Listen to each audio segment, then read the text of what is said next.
ముఖ్యమంత్రి రేవంత్ రెడ్డి పిల్లల పాలిట పాయిజన్ 2047గా మారారని మాజీ మంత్రి బీఆర్ఎస్ ఎమ్మెల్యే హరీష్ రావు తీవ్ర విమర్శలు చేశారు. బాగలింగంపల్లి మైనారిటీ గురుకుల పాఠశాలలో ఫుడ్ పాయిజన్ కారణంగా అస్వస్థకు గురైన విద్యార్థులకు ఆయన పరామర్శించారు.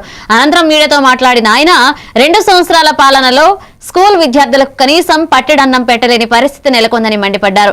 గురుకులాల్లో నాణ్యమైన భోజనం అందించాల్సిన బాధ్యత ప్రభుత్వానిదేనని ఆయన గుర్తు చేశారు. పిల్లల ఆరోగ్యంతో చెలగాటమాడుతున్న ఈ నిర్లక్ష్యానికి ప్రభుత్వం పూర్తి బాధ్యత వహించాలని డిమాండ్ చేశారు. బిజీ ఫుట్బాల్ మొన్న రాత్రి కలుషిత ఆహారం తిని బాగలింగంపల్లి గురుకుల పాఠశాల పిల్లలు 90 మంది ఇలా ఆసుపత్రుల పాలైపోయింది. 90 మంది పిల్లలు ఆసుపత్రుల పాలైతే ఈ రాష్ట్రంలో ఒక్క మంత్రికి కానీ ఈ ముఖ్యమంత్రికి కనీసం చీమ కుట్టినట్లేదు. ఒక్కరు కూడా వచ్చి పరామర్శించింది లేదు ఇప్పటిదాకా. దే ఆర్ బిజీ ఫుట్బాల్ ఆడడంలో ముఖ్యమంత్రి మంత్రులు బిజీ ఉన్నారు.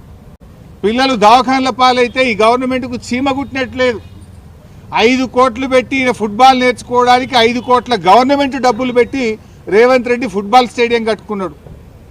ఆయన ఎవడో అదేదో ఒక ప్రైవేట్ ఆసుపత్రుల్లో పిల్లలు ఉన్నారు, నీలోఫర్లో పిల్లలు ఉన్నారు, కోటి ఆసుపత్రిలో మంచాల మీద పిల్లలు ఉన్నారు. ఇలా హైదరాబాద్ నడిబొడ్డున హైదరాబాద్లోనే ఈ పరిస్థితి ఉంటే ఇక జిల్లాలో ఏం పరిస్థితి ఉంది? ఇలా మంత్రులు ముఖ్యమంత్రి అందరు హైదరాబాద్లో ఉన్నారు. ఈ పిల్లల్ని వచ్చి చూడడానికి మీకు టైం దొరకలేదా? మీకు ఎంతసేపు ఫుట్బాల్ ఆడడానికి నీ షోకులకే టైం సరిపోతలేదు, నీ కబ్జాలకు నీ కమిషన్లకే నీకు టైం సరిపోతలేదు. పిల్లల్ని ఆడబట్టించుకుంటున్నావు నువ్వు. ఈ రోజు వరకు హైదరాబాద్లో ఆసుపత్రుల్లో పిల్లలు మంచాల మీద ఉంటే ఒక్క మంత్రి కానీ ముఖ్యమంత్రి కానీ వచ్చి పరామర్శించాల్సిన బాధ్యత లేదా? 61 సార్లు ఢిల్లీ వేయండి ముఖ్యమంత్రి.